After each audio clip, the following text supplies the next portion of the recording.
Is the Derma stamp a better option for hair loss than the Derma roller? According to a recent poll on my channel, the Derma stamp came in as the second most popular microneedling device for hair loss, right after the Derma roller. But here's the thing, what most people don't realize is that despite being less popular, the Derma stamp might be the best choice for promoting hair growth. Why? One major reason is its adjustable needle size, which lets you customize your treatment week by week for optimal results. In today's video, I will explain why the Derma stamp might be better than the Derma roller and reveal the best needle size for hair regrowth. Hi, if we haven't met before, my name is Garrido. Welcome to my channel. I've been microneedling with a Derma roller alongside minoxidil and I've seen incredible results. Microneedling stimulates the dermal papilla, which helps to grow stronger and thicker hair. At the same time, it creates tiny microchannels in your skin, allowing products like minoxidil to penetrate deeply and jumpstart the regrowth process. The Derma roller, while an excellent tool,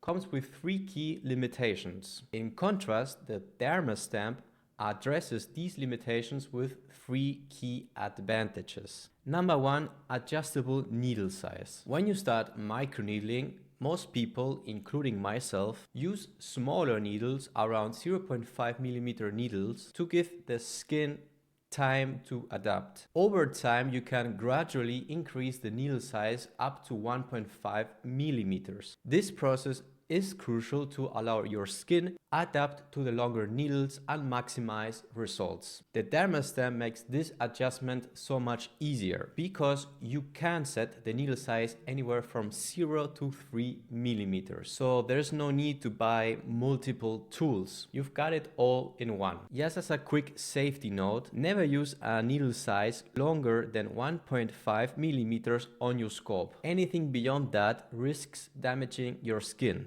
If you're interested in giving the Derma stamp a try, I've linked one I personally recommend down below in the description. Number 2, optimal needle length for hair growth. Here's an interesting fact. A 2021 study compared 2 needle sizes, 0.6 and 1.5mm, to see which worked best for hair regrowth. Surprisingly, their 0.6mm needles performed better, delivering more effective results.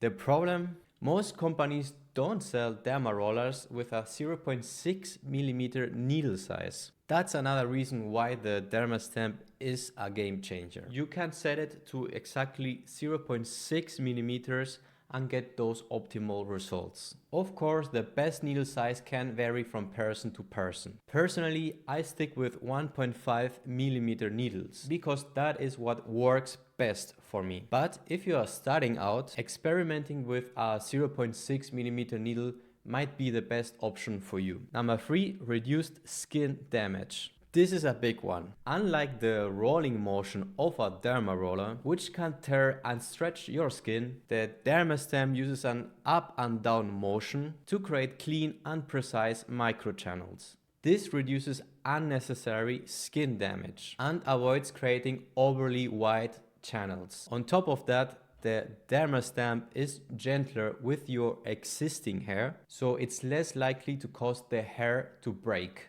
And that's important because we are here to grow more hair, not to lose what we already have. If this video has you considering a Derma stamp over a Derma roller, check out the link in the description for one I recommend on Amazon. Next time I will be uploading a detailed tutorial on how to use the Derma stamp, step by step. Don't forget to like the video and subscribe to the channel for more content like this. Until next time, I wish you a happy hair journey. Adios.